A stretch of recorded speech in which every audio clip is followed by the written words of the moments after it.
నమస్తే.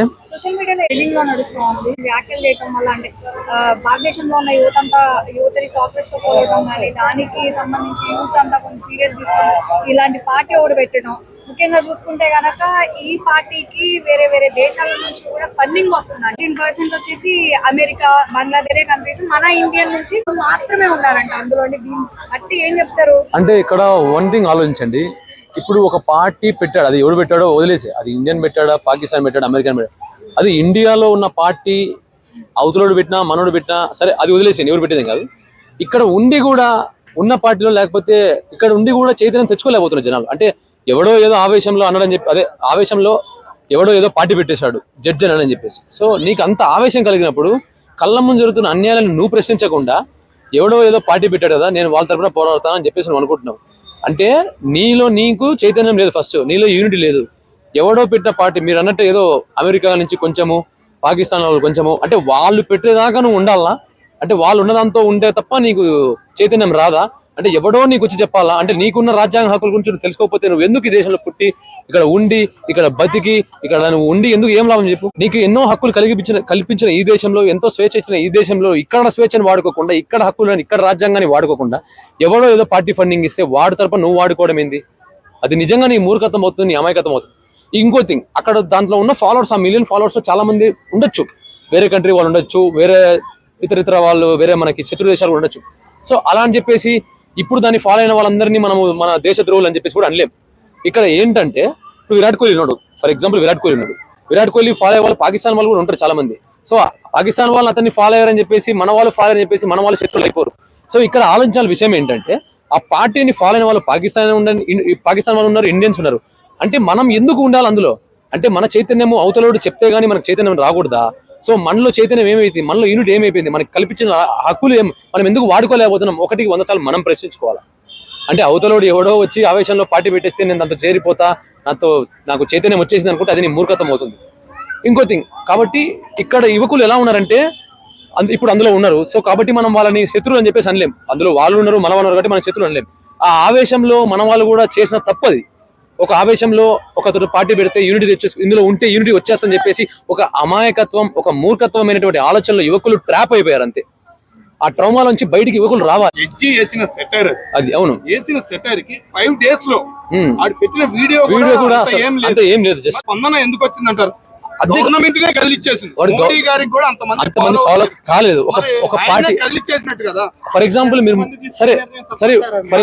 For example మీరు ఆలోచించండి, మోడీ కూడా వదిలేసండి, మన సినిమా హీరో ఏదైనా ఒక పేజ్ ఓపెన్ చేసినా కూడా అంతమంది ఫాలోవర్స్ రారేమో. ఒక పాన్ ఇండియా హీరో ఎవరైనా కానీ కేవలం జస్ట్ ఒక చిన్న చైతన్యంలా కదిలిచ్చాడు. కదిలి రాగానే ఒక్కసారిగా అది రావడం అంటే అది ఎలా ఉందంటే అది చెప్తున్నా కదా, యువకులు జస్ట్ ఒక అమాయకత్వంలో ట్రాప్ అయిపోయారు యువకులు. ఫస్ట్ థింగ్ ఇక్కడ వన్ థింగ్, ప్రశ్నించేవాడు ఎవడు లేకే కదా. అది నిజమే, మీరన్న కూడా పాయింటే. అది ఆ చైతన్యం జనాలు ఎలా కలగాలంటే, సరే ప్రశ్నించడానికి ప్రతిపక్షం లేనప్పుడు ఓటేసి నువ్వు తెప్పించి ఆ ప్రతిపక్షం, అది నీకు కల్పిస్తుంది కదా రాజ్యాంగం. అంటే నీ దగ్గర ఓటు ఉంది, ఈ ఓటు వినియోగించుకొని నువ్వు ఓటేస్తే ప్రతిపక్షం వస్తుంది, పాలకపక్షం ఉంటుంది.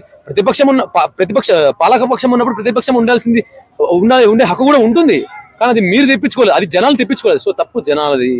సో ఎవడో దానికి ఇచ్చే ఫండింగ్ కి నువ్వు ట్రాప్ అయ్యి నిజంగానే ప్రతిపక్షం అని చెప్పేసి నీ మూర్ఖత్వంలో, నీ అమాయకత్వంలో గాల్లో మెడలు కట్టేసుకొని సో ఇది ఉంది మనకి ప్రశ్నిస్తుంది అని చెప్పేసి అనుకుంటే అది నిజంగానే మూర్ఖత్వం. సో యువకులు ఇప్పటికైనా ఆలోచించి ఆ ట్రౌమా నుంచి బయటికి రండి. ఏదో ఆవేశంలో వచ్చిందంతే, ఏదో గాల్లో మేడ ఒక పార్టీ అంతే. అది చాలా మందిలో ఈ మిషన్ల వల్ల కుమ్లింగ్. సో రాహుల్ గాంధీ గారు ఒకే కుటుంబానికి 60 ఓట్లు బయట పెట్టినా కూడా దాని గురించి క్లారిటీ ఇవ్వలేదు. ప్రతిపక్షం అనేది సరిగ్గా లేకే ఒక సోషల్ మీడియాలో ఒక ప్రతిపక్షం వచ్చింది, దాన్ని స్వాగతిస్తున్నాం అంటున్నారు. సరే కరెక్ట్, మీరు ఒక నాయకుడి పేరు చెప్పారు, సరే మీకు ఆయన నచ్చలేదు, సో ఆయన సరిగ్గా ప్రతిపక్షంలో ఉండలేకపోతున్నారని మీరు అనిపించినప్పుడు సో మీ సరైన నాయకులను ఎంచుకొని ఒక పార్లమెంటుకో లేకపోతే ఒక అసెంబ్లీకో లేకపోతే ఒక శాసనం ఏదైనా కానీ ప్రశ్నించే గొంతు అయ్యి నిలబడేలా ఎవరైతే ఉంటారో వాళ్ళకి మీరు ఓటు వేసి ప్రశ్నించే గొంతు. ఢిల్లీలో ఒక ఆయన మాట్లాడాడు, ప్రశ్నించాడు, రెండో రోజు ఆ పార్టీలో చేర్చుకున్నారు. మరి ఇంకేడంత ప్రతిపక్షం ప్రశ్నించేవాడు ఎవడు ఉండడు. సో దాని గురించి ఏమంటామంటే, సో సరైన నాయకులు వెతికి పట్టుకొని ఓటే. గ్యారంటీ ఏముంది? అవి అన్ని ఇష్టమైన నాయకుడికి గ్యారంటీ లేదు కదా ఇప్పుడు. సో గ్యారంటీ వారంటీ లేనప్పుడు మనం ఏం చేయాలి? మన దగ్గర ఉన్నటువంటి లాస్ ని, మన దగ్గర ఉన్నటువంటి రాజ్యాంగ హక్కుల్ని మనం కల్పించుకోవాలి. ఎలా అడుగుతాం అంటే దానికి ఉన్నటువంటి సొల్యూషన్ ఒకటే, అడగడం తప్పలేదు. దాన్ని ఎలా అడగాలంటే చిన్నప్పుడు ఆలు నేర్చుకుంటామా స్కూల్కి వెళ్ళినప్పుడు ఆలు అయితే ఏ విధంగా అయితే నేర్చుకుంటామో మన ఇండెక్స్ లో కానీ మన స్కూల్లో స్టార్టింగ్ లో ఒకటి ఉంటుంది ఉపవాచకం అని చెప్పేసి చిన్నప్పుడు మన తెలుగు ఒక లెసన్స్ ఉంటాయి, మన ఇంగ్లీష్ వచ్చేసి ప్రోజ్ అంటాం దాన్ని. సో ఆ ఉపవాచకం అని ప్రోజ్ లో కానీ వాటిలలో ఈ లెసన్స్ ని కొంచెమైనా చేకూర్చాలి. సో ఫర్ ఎగ్జాంపుల్ ఒక అతను అన్నాడు, ఏమన్నాడు, నువ్వు గవర్నమెంట్ ఆఫీస్కి వెళ్తే ఒక ల్యాండ్ రిజిస్ట్రేషన్ అంటే ఎంతో ప్రాసెస్ తెలుస్తుంది అక్కడ. సో అలాంటి ప్రాసెస్ తెలిసిన వాళ్ళకి అక్కడ చెప్తారు.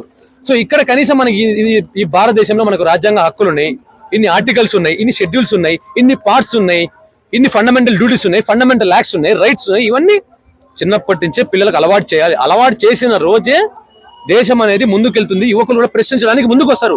లేదా మీరు అంటారు కదా, ఓటు వేస్తున్నా ఎవరికి పోతుందని చెప్పేసి, అది మనకు తెలియకుండానే పోతుంది ఫ్యూచర్ లో కూడా. అవి తెలియాలి, వాళ్ళకి ఏ విధంగా హక్కులు ఉన్నాయి వాళ్ళకి కల్పించాలి. సో చిన్నప్పుడు మనం అంటాం కదా, చిన్నప్పుడు పిల్లలకి నేర్పగానే జానీ జానీ ఎస్ పాప అంటాం, అది పెద్ద వరకు గుర్తునే ఉంటుంది. నువ్వు జానీ జానీ ఎస్ పాప అంటావు, జానీ జానీ నో పాప అంటే వాడు కాదంటాడు. అరే జానీ జానీ ఎస్ పాప అనే నేర్పించింది మా టీచర్ కాబట్టి అదే అంటాడు. సో ఇప్పటికి కూడా ఆ హక్కుల గురించి మనకి చదువుతాం కదా చిన్నపిల్లలకి, పిల్లల పుస్తకాల్లో వాటి పాఠ్యాంశాల్లో వీటిని చేరిస్తే పిల్లలు ఇప్పటి నుంచి ఎదిగి దేశాన్ని ఎలా ముందు తీసుకెళ్ళో వాళ్ళే తీసుకెళ్తారు. అప్పుడు ఇట్లాంటి సీజే పాటలు ఏమో అవసరం ఉండదు. ఆర్మీ జవాన్ స్టేషన్ పోతే ఆర్మీ జవాన్ న్యాయం జరగలేదు సార్, వేరే టాపిక్. ఇలాంటివి రావడం వల్ల, ఇలాంటి పుస్తకాల్లో ఇలాంటివి చేర్చడం వల్ల, పాఠ్యాంశాలలో పిల్లలకి చిన్నప్పటి నుంచి నేర్పించడం వల్ల ఇలాంటి సీజే పార్టీలు ఎలాంటి పార్టీలు అవసరం లేదు. ప్రతిపక్ష నాయకుడు అడగాల్సిన అవసరమే లేదు. వీళ్ళే ఒక మంచి తెగింపుతో ఉద్యమం చేసి వాళ్ళకి కావాల్సిన హక్కులు వాళ్ళు తెచ్చుకుంటారు. సో అది మారాలి ఫస్ట్ థింగ్. ఏదో ఒక ఇన్స్టాగ్రామ్ లో వచ్చేసింది జస్ట్ ఒక సటైర్ కి ఆవేశపడి అందులో అందరూ ఉన్నారు, అన్ని దేశాలు ఎవరో ఫండింగ్ కూడా ఇస్తున్నారంట కదా. సో అంత ఫండింగ్ ఇచ్చేంత అవసరం ఏమొచ్చింది అంటే, అవసరం కాదు, దాంతో చేయాల్సిన అవసరం మనకేమొచ్చింది మన వాళ్ళకి ఇక్కడ. సరే, దీన్ని బట్టి ఒక ప్రతిపక్షం అనేది తయారయ్యద్దని మీరు అనుకుంటున్నారా? ప్రతిపక్షం అనేది తయారవుద్దంటే అది ప్రజల్లో చైతన్యంగా మారాలి ఫస్ట్. మీరు అన్నట్టు ప్రతిపక్షంగా తయారవుతుంది కరెక్టే. ఒక నాయకుడు ఎంచుకుంటాము, మీరు అన్నట్టే ఆ నాయకుడు మళ్ళీ ఏమయ్యాడు, పాలక పక్షంలోకి వెళ్ళిపోయాడు, ప్రశ్నించాడు, సమోసాలు ప్రశ్నించాడు, అదేదో మీరు టెలికాలింగ్ బిల్లు గురించి అడిగాడు, ప్రతిదీ చెప్పాడు, రీఛార్జ్ గురించి అన్ని చెప్పాడు. సో అన్ని చెప్పిన అతనికి ప్రశ్నించి అక్కడికి వెళ్ళిపోయాడు. సో అలాంటి వాళ్ళు వెళ్ళే వాళ్ళు కాకుండా, అంటే లైక్ ఏదో ఉంటాం కదా మనము వన్ టైం వండర్ అని చెప్పేసి, అంటే ఒక రోజు విన్నర్ అని చెప్పేసి, వన్ డే విన్నర్ అని చెప్పేసి, అలాంటి వన్ డే విన్నర్ లాగా కాకుండా లైఫ్ లాంగ్ విన్నర్ లాగా ఉండే వాళ్ళని ఎంచుకొని వాళ్ళని పంపిస్తే ఆటోమేటిక్ గా దేశమే డెవలప్ అవుతుంది. మీరు అన్నట్టు కొత్తగా ఇటువంటి ఈ ఇన్స్టాగ్రామ్ లో కొత్త పార్టీలు రావాల్సిన అవసరమే ఉండదు. వాళ్ళే ప్రశ్నిస్తారు, వాళ్ళ తరపునే మీరు పోరాడగలుగుతారు, వాళ్ళకే మీ వినతి పత్రాలు ఇవ్వగలుగుతారని చెప్పేసి. Thank you.